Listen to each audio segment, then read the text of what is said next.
کیسے ہیں بھائی صاحب؟ خیریت سے ہیں؟ السلام علیکم، کیا نام ہے آپ کا؟ وعلیکم السلام، میرا نام محمد حبیب الرحمان۔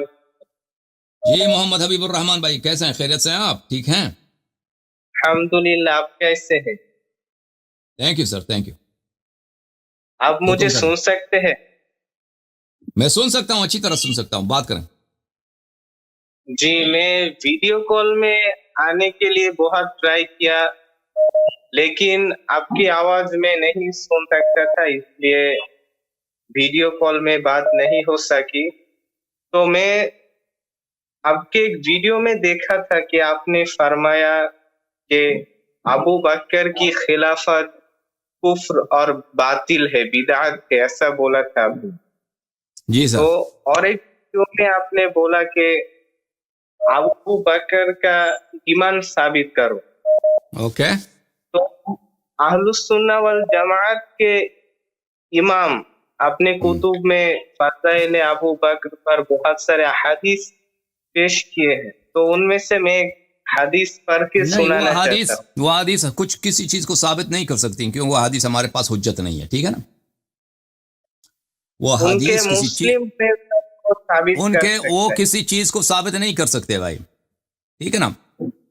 کیونکہ وہ اچھا، ہمارے پاس سنیوں حجت کے نہیں ہے، تفسیر کے کتاب آپ مانتے حجت ہیں؟ نہیں ہے، ٹھیک ہے نا؟ تو ابھی ہم اس کے دلیل پیش کرتے ہیں کہ کیوں ہم کہتے ہیں کہ ابو بکر کی خلافت بدعت ہے اور یہ بدعت کفر ہے، تو آپ اس کو رد کیجئے، ٹھیک ہے نا؟ جی جی ہاں، تو اس کی وجہ اب اس کے وجوہات ایک نہیں ہے کہ مثلا ہم اگر کہتے ہیں اس شخص کا ایمان نہیں ہے، اس کا اسلام ثابت کرو، تو اس طرح دنیا میں بہت ہوتا ہے کہ ایک شخص کلمہ گو ہوتا ہے۔ مثلا اگر آپ مرزا غلام احمد قادیانی کے زمانے میں ہوتے یا بھی مرزا غلام احمد قادیانی، وہ کبھی کلمے کا منکر نہیں بنا۔ مرزا غلام احمد قادیانی کبھی شہادتین کا منکر نہیں ہے، لیکن سب مسلمان کہتے ہیں یہ کافر ہے۔ قادیانی شہادتین پڑھتے ہیں، آپ کو پتہ ہے شہادتین پڑھتے ہیں، ٹھیک ہے نا؟ لا الہ الا اللہ جی محمد رسول اللہ صلی اللہ علیہ وسلم کہتے ہیں، قرآن کی تلاوت بھی کرتے ہیں۔ ان کے اگر قادیانیوں سے بات کرو تو یا ان کے مثلا اگر آپ کا کوئی پڑوسی ہے یا دکان والا پرچون والا قادیانی ہے، تو ان کے پاس دیکھو وہ سارا دن قرآن پڑھ رہا ہے۔ قرآن تو پڑھتے ہیں، وہ شہادتین بھی پڑھتے ہیں، داڑھی بھی رکھتے ہیں، ٹوپی بھی پہنتے ہیں، لیکن مسلمان کہتے ہیں کہ یہ کافر ہے، ٹھیک ہے نا؟ اچھا، تو اس طرح تو تو اس طرح قرآن الکریم میں کچھ آیات ہے جس میں ابو بکر رضی اللہ عنہ کی فضیلت بیان کی گئی، ہاں جیسے کہ چلیں ٹھیک ہے، ہمیں کفر کی دلیل نہیں بیان کرنے دیتے، آپ آیا پڑھنا چاہتے ہیں، آیا مشترک ہے، آیا پڑھو تم بس، ٹھیک ہے، بسم اللہ کرو۔ جی، میں ایک آیت پڑھتا ہوں سورۃ اللیل کی، وَسَيُجَنَّبُهَا الْأَتْقَى الَّذِي تُؤْتِي مَالَهُ يَتَزَكَّى وَمَا لِأَحَدٍ عِندَهُ مِن نِّعْمَةٍ تُجْزَى إِلَّا ابْتِغَاءَ وَجْهِ رَبِّهِ الْأَعْلَى وَلَسَوْفَ يَرْضَى۔ اس آیت حضرت ابو بکر صدیق رضی اللہ عنہ کے بارے میں اتری تو ہے۔ روایت پیش کرو نا، اس میں ابو بکر کا نام تو نہیں ہے، آپ کہتے ہیں ابو بکر کی شان میں نازل ہوئی ہے، ہمارے لیے کوئی صحیح حدیث پیش کرو کہ اس میں ابو بکر میرے کو ہے، کہ یہ ابو بکر تفسیر ہے، ابن کثیر سے پیش کرتا ہوں۔ کہ تفسیر کون سی؟ تفسیر ابن کثیر۔ تفسیر ابن کثیر وہ ہمارے لیے حجت نہیں ہے بھائی۔ تو یہ آیت تو واضح طور پر واضح نہیں، اس پر ہی اشارہ وَسَيُجَنَّبُهَا کرتے ہیں۔ الْأَتْقَى الَّذِي يُؤْتِي مَالَهُ يَتَزَكَّى، اس میں کہاں ہے کہ ہم کہتے ہیں اس میں ابو بکر کا نام نہیں ہے، آپ کہتے ہو ابو بکر، تفسیر ابن کثیر میں لکھا ہے کہ ابو بکر ہے، تو تم دکھا دو نا کہ یہ ابو جی، بکر ہے۔ تفسیر ہاں تو میں ابن کثیر میں لکھا ہے ابو بکر وَقَدْ کے متعلق ذَكَرَ میں آپ کو بتا بَعْضُ دیتا ہوں، ابو وَاحِدٍ بکر مُفَسِّرِينَ۔ آیا یہ ہے میرے محترم ناظرین، جی آیا یہ ہے کہ جہنم کی آگ سے وہ شخص بچتا ہے، جہنم کی آگ سے وہ شخص محفوظ رہتا ہے جو سب سے زیادہ متقی ہے، جو اپنی مال کو دیتا ہے اور زکوٰۃ دیتا ہے۔ تو یہ کہتے ہیں کہ یہ ابو بکر کی شان میں نازل ہوئے، وہ جو سب سے متقی ہے ابو بکر ہے۔ شان نزول میں یہی لکھا ہے کہ ابو بکر رضی اللہ تو عنہ۔ وہ دیکھیں، جو لوگ کعبہ جلا سکتے ہیں وہ حدیث بھی بنا سکتے ہیں، ٹھیک ہے نا؟ جو لوگ کعبہ بنا سکتے ہیں، پہلی بات ہے اس میں آیا میں ابو بکر کا کوئی ایسی نشانی نہیں ملتی آیا میں، آپ کہتے ہیں شان نزول ابو بکر میں، ٹھیک ہے نا؟ تو آپ اس کو کہاں سے ثابت کریں گے؟ آپ اس کو ثابت کریں گے کہاں سے؟ حدیث سے ثابت کرنے کی کوشش کریں گے، ٹھیک تفسیر ہے نا؟ کے کتب سے میں ہاں، تو ثابت کر سکتا ہوں۔ آپ کو پتہ ہونا چاہیے کہ آپ جب آتے ہیں شیعہ کے خلاف دلیل لانے کے لیے، تو ہمیشہ شیعوں کے لیے سامنے ایسی دلیل لے کے آؤ جو شیعوں کے لیے مقبول ہو، شیعوں کے لیے قابل قبول ہو۔ اگر جیسے ہم آپ کے لیے آپ کی کتب سے دلیل لے کے آتے ہیں، بھائی بات سنو، محمد بھائی بات سنو، اگر شیعوں کے نزدیک کوئی مثلا راوی کا قول یہ غیر مقبول ہے تو وہ حجت نہیں ہے، آپ کو پتہ ہونا چاہیے۔ مثلا ابھی میں ایک کورٹ میں چلا جاتا ہوں، کہتا ہوں کہ فلانا مکان میرا ہے، کہتا ہے دلیل لے کے آؤ، تو میں نے ایک پرچی لے کے آتا ہوں، پرچی میں لکھا کہ یہ مکان اس کا ہے، تو وہ کورٹ والے تو نہیں مانیں گے، کورٹ کہیں گے تم آفیشل لے کے آؤ، آفیشل ڈیڈ لے کے آؤ، آفیشل سند لے کے آؤ، سرکاری طور پر یہ مکان آپ کی ہے، ویسے تم پرچی لے کے آتے ہو، ہمارے لیے ہم اس کو نہیں مانتے، ٹھیک ہے نا؟ تو لازمی بات ہے یہاں شیعوں کے مقابلے میں جب آتے ہو تو ایسے دلیل لے کے آؤ جو شیعوں کے لیے قابل قبول ہو، یا شیعہ جو دلیل لے کے آتے ہیں آپ کی کتب سے تو اس دلیل کو تم رد کرو کہ ہم کہتے ہیں کہ ابو بکر کا اس لیے ایمان نہیں تھا، دائرہ اسلام سے خارج تھا، اس دلیل کے بنا پر۔ اب اس کو دلیل لے کے ابھی تم قادیانی سے بات کرو نا، قادیانی سے بات کرو، قادیانی کہہ دے کہ ہمارے پاس یہ مرزا غلام احمد نے یہ فرمایا اس کے حدیث کی روح سے، اپنی کلام کی روح سے، وہ اس کی ایمان اور نبوت سے۔ نہیں، چپ کرو ابھی الموضوعات لابن جوزی جلد نمبر 1 یہاں پہ ملاحظہ فرمائیں، باب فی فضل ابی بکر، ابو بکر کی فضیلت۔ آپ کے اپنے علماء نے فرمایا قد تعصب قوم لا خلاق لهم يدعون التمسك بالسنة فوضعوا لأبي بكر فضائلا۔ ایک ایسا قوم ہے جو متعصب ہے ہمارے ہاں، ابن جوزی صاحب فرماتے ہیں وہ اہل حدیث بھی ہیں، يدعون التمسك بالسنة، کہ وہ کہتے ہیں ہم اہل حدیث ہیں، ہم اہل روایت ہیں، اور لیکن ان کا دین نہیں ہے۔ انہوں نے ابو بکر کے لیے فضائل گڑی ہیں۔ وفيهم من قصد معارضة الرافضة، اور ان میں سے ایسے لوگ ہیں جنہوں نے کہا کہ شیعوں کے مقابلے میں ہم ابو بکر کے لیے احادیث بناتے ہیں۔ لذا یہ آپ کی بات جو ہے نا کہ یہ ہمارے پاس روایت ہے، اس کا شان نزول یہ ہے، تو وہ جب آپ کے اپنے علماء نے کہہ دیا ہے کہ آپ لوگوں نے شیعوں کے مقابلے میں، امیر المؤمنین علیہ السلام کے مقابلے میں آپ لوگوں نے ابو بکر کے لیے وہ بنائی ہیں، روایات بنا دی ہیں، تو اس سے کچھ ثابت نہیں ہوتا۔ اب جہاں تک بات سنو نا، بات سنو نا، میں نے جو آیت آپ نے پڑھی ہے میں اس کا جواب دے دیتا ہوں جی ہاں، جواب یہ ہے میرے عزیز، سنو، وَسَيَجَنِّبُهَا الْأَتْقَى الَّذِي يُعْتِي مَالَهُ يَتَزَكَّى، یہ اتقا آتش جہنم سے بچے گا کہ وہ اپنی مال کو دیتا ہے اور زکوٰۃ دے دیتا ہے۔ ملاحظہ فرمائیے میرے محترم ناظرین، یہ کتاب المنمق فی اخبار قریش، اور میں سب آپ کی اپنی کتابوں سے جواب دوں گا کہ ابو بکر بڑے، اس نے دین کے راستے میں بڑے مال خرچ کیے ہیں، ٹھیک ہے نا؟ کتاب اخبار قریش، المنمق فی اخبار قریش، یہ کتاب ہے محمد ابن حبیب بغدادی کی کتاب، جو متوفا سنہ 245 ہے۔ احمد ابن حنبل کی وفات ہے سنہ 244 میرے خیال میں 45، وہ احمد ابن حنبل کا ہم دور ہے، بخاری سے پہلے بھی اس کی وفات ہے۔ یہ کتاب چھپی ہے سنہ 1985 میں۔ ملاحظہ فرمائیے اس کتاب میں اجواد قریش کے جو بڑے لوگ تھے ان میں سے ایک جو جن کے پاس پیسے والے لوگ تھے قریش میں، ایک میں ہے عبداللہ ابن جدعان ہے، وَكَانَ لَهُ مُنَادِيَانِ۔ اب صفحہ نمبر 372 میں عبداللہ ابن جدعان کے متعلق فرماتے ہیں کہ عبداللہ ابن جدعان کے دو نعرے باز تھے جو اس کے لیے نعرے دیتے تھے، يُنَادِيَانِ أَحَدُهُمَا بِأَسْفَلَ مَكَّةَ وَالْآخِرُ بِأَعْلَى مَكَّةَ، کہ یہ ایک مکہ کے، کیونکہ مکہ سرزمین تھا حجاج کا، بہت سارے عرب آتے تھے وہاں حج زیارہ، عمرہ کے، اسلام سے پہلے بھی آتے تھے کعبہ شریف کی زیارت کے لیے، مشرک آتے تھے نا، تو ان کو وہ نعرے ڈالتے تھے۔ وہ کون تھا ان میں سے؟ ایک ابو قحافہ تھا۔ ابو قحافہ کا کام کیا تھا کہ سڑک سے جو لوگ زیارت کے لیے آتے ہیں، سڑک سے پکڑ کے ان کو عبداللہ ابن جدعان کے پاس لے کے آئے۔ یہ کتاب تعویل مختلف الحدیث عبداللہ ابن مسلم ابن قتیبہ، متوفا سنہ 276، بہت پرانا عالم ہے، ٹھیک ہے نا؟ یہ کتاب چھپی ہے سنہ 1999 میں۔ ملاحظہ فرمائیے یہاں پر صفحہ نمبر 451 میں یہ حدیث ہے کہ رسول اللہ صلی اللہ علیہ وآلہ وسلم نے منع کیا ہے ان کسب الاماء، کہ لونڈیوں کی کاروبار سے، لونڈی جو آپ کے لیے کاروبار کرتی ہیں اس کے پیسے تمہارے حرام ہیں، پیغمبر صلی اللہ علیہ وسلم نے فرمایا۔ تو یہ لونڈیاں کون سی ہیں کہ یہ کاروبار کرتی ہیں آپ کے لیے، ان کا پیسہ آپ کے لیے حرام ہے؟ تو مصنف کتاب مشہور محدث ابن قتیبہ فرماتے ہیں ان الکسب الذي نهى عنه رسول الله صلی اللہ علیہ وآلہ هو اجر البغاء، جس درآمد سے، جس آمدنی سے رسول پاک صلی اللہ علیہ وسلم سے منع کیا کہ لونڈیوں کی آمدنی تمہارے لیے حرام ہے، وہ درآمد ہے جو لونڈیا زنا کے ذریعے سے، یعنی ایک آدمی ہے وہ چکلے چلا رہا ہے، اس کے چکلے میں مثلا 10-5 آدمی کام اور لڑکیاں کام کر رہی ہیں، یہ حرام ہے۔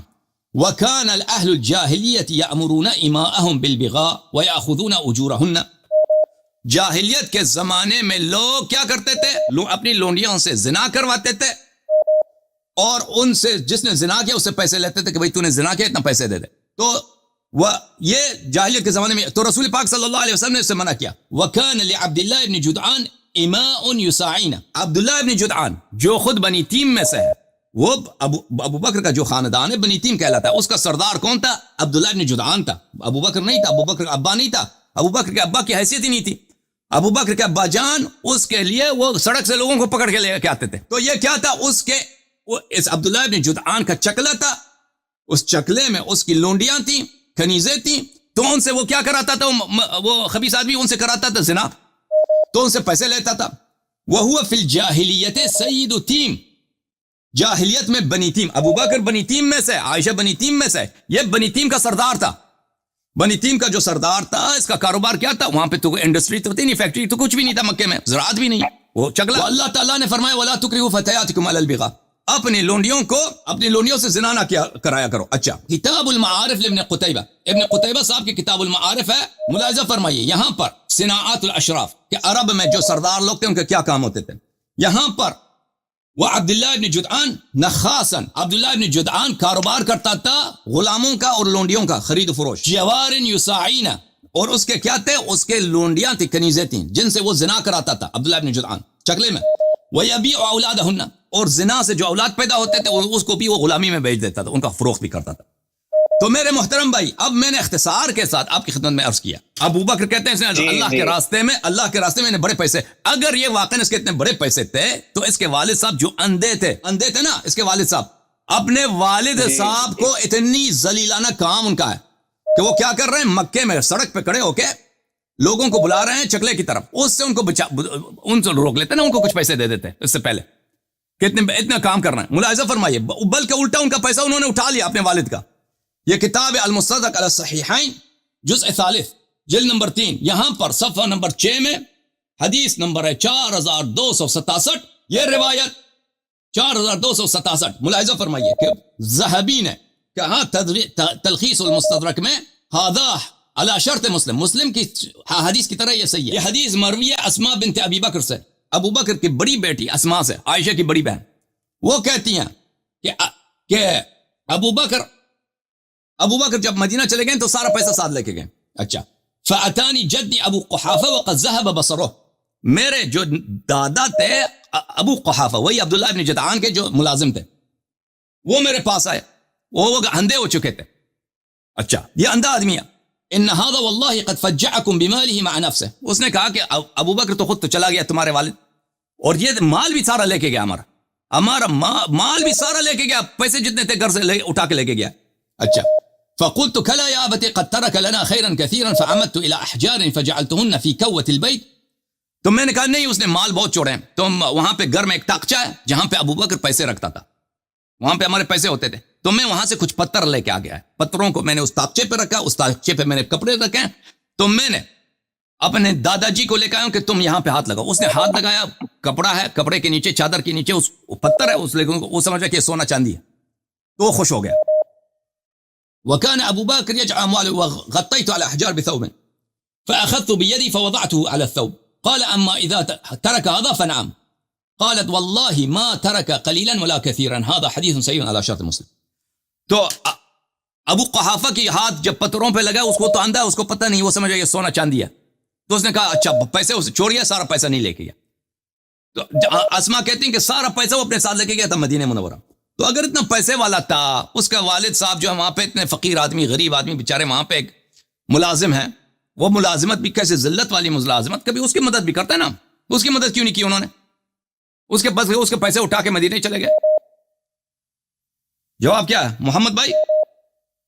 شیعوں کے تفسیر کی کتاب تفسیر الصوفی جز 7 سورہ محمد کی آیت نمبر 1 کے تفسیر میں ابو بکر رضی اللہ عنہ کی خلافت پر ایک روایت پیش کی ہے.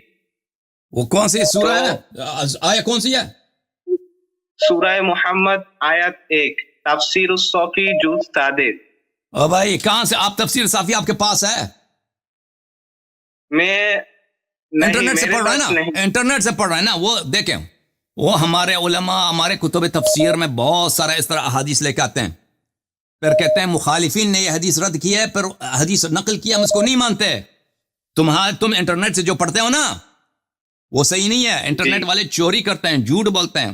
وہ حدیث جب ہم ابھی مثلا میں حدیث نقل کروں بخاری مسلم کا, میں اس کو تو نہیں مانتا. اوکے محمد بھائی, ہاں محمد بھائی, وہ احادیث وہ روایات جو ہیں وہ ہم اس کو نہیں مانتے.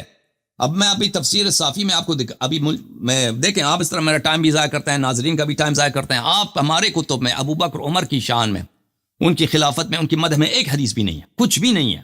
ٹھیک ہے نا. آپ جو کہہ رہے ہیں یہ سب غلط ہے. آپ کی خدمت میں عرض کروں, تفسیر صافی ہمارے پاس ہے کہ نہیں ہے؟ اچھا, میں آپ کی خدمت میں تفسیر الصافی اب سورہ محمد صلی اللہ علیہ وآلہ وسلم کہہ رہے ہیں کہ اس کے, اب میں اگر آپ کو دکھاؤں یہ کہ اس کو, آپ تو صفحہ وغیرہ بھی نہیں بتا رہے نا, اس کو نکالنے میں ٹائم لگے گا, لیکن میں اس کو نکال لیتا ہوں, کوئی بات نہیں, اور سب لوگوں کو بتاؤں گا انشاءاللہ تبارک و تعالی. کوئی بات نہیں, ہم دکھا دیتے ہیں. سورہ محمد صلی اللہ علیہ وآلہ وسلم آیہ نمبر 1. اگر اس طرح کی کوئی حدیث ہے تو وہ مخالفین سے نقل کرتے ہیں. یہ جلد نمبر 6 میں, جلد نمبر 7 میں نہیں ہے سورہ محمد صلی اللہ علیہ وآلہ وسلم, جلد نمبر 6 میں ہوگا. جلد نمبر 6 میں ہم لے کے آتے ہیں. جلد نمبر 6 میں, ایک منٹ یار عزیزو, یہ کہتے ہیں اس میں صفحہ حدیث آیہ نمبر 1 کے ذیل میں یہ کوئی حدیث ہے, یہ ان کی شان میں. تو یہ ہے میرے محترم ناظرین. تو پتہ نہیں ہے انٹرنیٹ میں جو لوگ یہ لوگ پڑھتے ہیں نا, وہ انٹرنیٹ میں ان لوگوں کو کیا سکھایا. کتاب الصافی فی تفسیر القرآن, چاپ دار الکتب العربیہ, دار الکتب الاسلامیہ, تالیف ملا محسن فیض کاشانی رحمۃ اللہ علیہ. یہ جز نمبر 6. اس میں آپ کو لے کے چلتے ہیں سورہ محمد صلی اللہ علیہ وآلہ وسلم کی تفسیر میں. یہ ہے سورہ محمد صلی اللہ علیہ وآلہ وسلم. الذین کفروا وصدوا عن سبیل اللہ اضل اعمالهم, جو لوگ کافر ہو گئے ہیں اور انہوں نے اللہ کے راستے سے لوگوں کو روکا ہے, ان کے اعمال سب ضائع ہیں. اچھا, قمی نے روایت کی ہے, نزلت فی اصحاب رسول اللہ صلی اللہ علیہ وآلہ وسلم الذین ارتدوا بعد رسول اللہ صلی اللہ علیہ وآلہ. یہ آیا ان صحابہ کے لیے نازل ہے جو رسول پاک صلی اللہ علیہ وسلم کے بعد مرتد ہو گئے تھے. وہ کفر وصدوا عن سبیل اللہ, وہ کافر ہو گئے اور اللہ کے راستے سے لوگوں کو روکا, ان کے اعمال سب ضائع ہو گئے. وغصبوا اہل بیتہ حقهم, اور اہل بیت علیہ السلام کا حق انہوں نے ضائع کیا. وصدوا عن امیر المؤمنین وعن ولایت الائمہ, انہوں نے لوگوں کو امیر المؤمنین علیہ الصلوۃ والسلام کی اتباع سے روکا ہے اور ائمہ علیہ السلام کی ولایت سے روکا ہے. ای اضل اعمالهم ای ابطل ما كان تقدم منهم مع رسول اللہ صلی اللہ علیہ وسلم من الجہاد والنصرہ. رسول پاک صلی اللہ علیہ وسلم کے ساتھ انہوں نے جہاد نصرت کیا ہے, وہ سب ضائع ہو گئے, بے اجر ہو گئے. اچھا, وعن الباقر, حضرت امام باقر علیہ السلام نے روایت کی ہے, قال امیر المؤمنین علیہ السلام بعد وفات رسول اللہ صلی اللہ علیہ وآلہ فی المسجد والناس مجتمعون بصوت عال. حضرت امام محمد باقر علوم الرحمن علیہ السلام نے فرمایا کہ جب رسول پاک صلی اللہ علیہ وسلم کی وفات ہو گئی ہے, امیر المؤمنین علیہ السلام نے بلند آواز میں, سب صحابہ موجود تھے مسجد میں, تو اس طرح انہوں نے بیان دیا, فرمایا الذین کفروا وصدوا عن سبیل اللہ اضل اعمالهم. اسی آیت کی تلاوت کی ہے کہ جو لوگ کافر ہو گئے اور جنہوں نے اللہ کے راستے سے لوگوں کو روکا ہے, ان کے اعمال سب باطل ہو گئے. فقال له ابن عباس یا ابن الحسن لما قلت ما قلت. ابن عباس نے پوچھا, یا ابا الحسن سلام اللہ علیہ, آپ نے یہ جو پڑھی ہے, تلاوت کی ہے, یہ کیوں تلاوت فرمایا, کیوں تلاوت فرمایا, کیوں تلاوت فرمایا؟ قال قرأت شيئا من القرآن, انہوں نے فرمایا کہ میں نے کچھ قرآن پڑھا ہے. قال لقد قلته لأمر, تو ابن عباس نے دوبارہ پوچھا کوئی وجہ ہے کہ آیا آپ نے قرآن کی تلاوت کیا؟ فرمایا نعم ان اللہ یقول فی کتابہ, اللہ اپنی کتاب میں فرمایا وما آتاکم الرسول فخذوه وما نهاکم عنه فانتهوا. اللہ تعالیٰ قرآن مجید میں فرماتا ہے کہ جو رسول صلی اللہ علیہ وسلم نے فرمایا ہے اس کو قبول کرو, اور جو انہوں نے منع کیا ہے اس سے دور رہو. افتشهد على رسول اللہ صلی اللہ علیہ وآلہ انه استخلف ابا بکر, کیا تم شہادت دیتے ہو کہ رسول پاک صلی اللہ علیہ وسلم نے ابو بکر کو اپنا جانشین بنایا, اپنا خلیفہ بنایا؟ قال ما سمعت رسول اللہ صلی اللہ علیہ وآلہ اوصى الا الیک. ابن عباس نے کہا کہ نہیں, میں نے تو صرف پیغمبر صلی اللہ علیہ وسلم سے میں نے جو سنا ہے, آپ ہی کو انہوں نے وصی بنایا, کسی اور کو وصی نہیں بنایا. قال فهلا بايعتني, تو امیر المؤمنین علیہ السلام نے پوچھا کہ کیوں مجھ سے تم نے بیعت نہیں کیا, مجھ سے کیوں تم نے بیعت نہیں کیا؟ قال اجتمع الناس على ابي بکر فكنت منهم. ابن عباس نے کہا کہ سب لوگوں نے ابو بکر سے بیعت کی تو میں نے بھی ان سے بیعت کی. ٹھیک ہے نا, سب نے کی تو میں نے کیا. فقال امیر المؤمنین علیہ السلام كما اجتمع اهل العجل على العجل ها هنا فتنتم امیر المؤمنین علیہ السلام نے فرمایا آپ کی مثال اسی حضرت موسیٰ علیہ السلام کے امت کی ہے جنہوں نے بچڑے کی عبادت کی. وہ سب بھی بچڑے پہ انہوں نے سب لوگوں نے بچڑے کی عبادت کی. جو صحابہ تھے نا ان سے بھی پوچھتے کہ کیوں تم نے بچڑے کی عبادت کی؟ کہتے سب نے بچڑے کی عبادت کی تو ہم نے بھی عبادت کی. تو آپ کی مثال انہی کی مثال ہے. فتنے میں مبتلا ہو گئے. وَمَثَلُكُمْ كَمَثَلِ الَّذِي اسْتَوْقَدَ نَارًا فَلَمَّا أَضَاءَتْ مَا حَوْلَهُ ذَهَبَ اللَّهُ بِنُورِهِمْ وَتَرَكَهُمْ فِي ظُلُمَاتٍ لَا يُبْصِرُونَ صُمٌّ بُكْمٌ عُمْيٌ فَهُمْ لَا يَرْجِعُونَ. اور آپ کی مثال اس شخص کی مثال ہے کہ بھلے قرآن کی آیت سورہ مبارکہ بقرہ میں کہ اس شخص کی مثال ہے کہ اس نے ایک آگ بنایا. آگ آیا نا سامنے, جب آگ تو ہر جگہ روشن ہو گئی, آگ ہے میرے پاس. پھر ایک دفعہ اللہ نے آگ کو خاموش کیا. ذهب اللہ بنورہم, اللہ نے اس آگ کے نور کو خاموش کیا. اور اللہ وترکہم فی ظلمات لا یبصرون, اور اللہ نے ان کو تاریکیوں میں چھوڑ دیا, کسی چیز کو نہیں دیکھتے. صم, وہ گونگے ہیں, وہ بہرے ہیں, وہ اندھے ہیں. فہم لا یرجعون, اور وہ کسی چیز کو نہیں دیکھتے. اس کے بعد والذین آمنوا وعملوا الصالحات وآمنوا بما نزل على محمد وهو الحق من ربهم صلی اللہ علیہ وسلم کفر عنہم سیئاتهم واصلح آباءهم.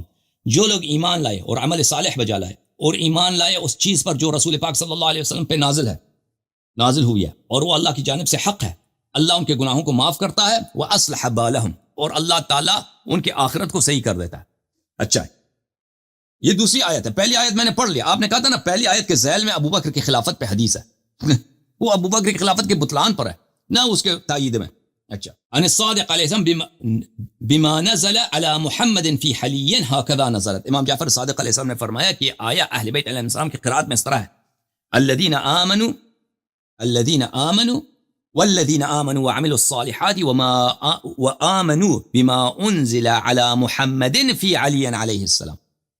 آیا اس طرح ہے, وهو الحق من ربهم, اور یہ اللہ کی جانب سے حق ہے. تو انہوں نے فرمایا نزلت فی ابی ذر وسلمان وعمار والمقداد لم ينقضوا العہد.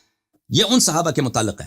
پہلا آیا ان صحابہ کے متعلق ہے جنہوں نے اہل بیت علیہ السلام کا ساتھ چھوڑ دیا. دوسرا آیا ان کے متعلق ہے جنہوں نے اہل بیت علیہ السلام کے ساتھ وفا کیا, ثبتوا علی الولایہ, ولایت پہ ثابت رہے. تو اس طرح تفسیر صافی میں اس طرح کی کوئی حدیث نہیں ہے میرے بھائی, سورہ محمد صلی اللہ علیہ وسلم کے یہ آغاز میں.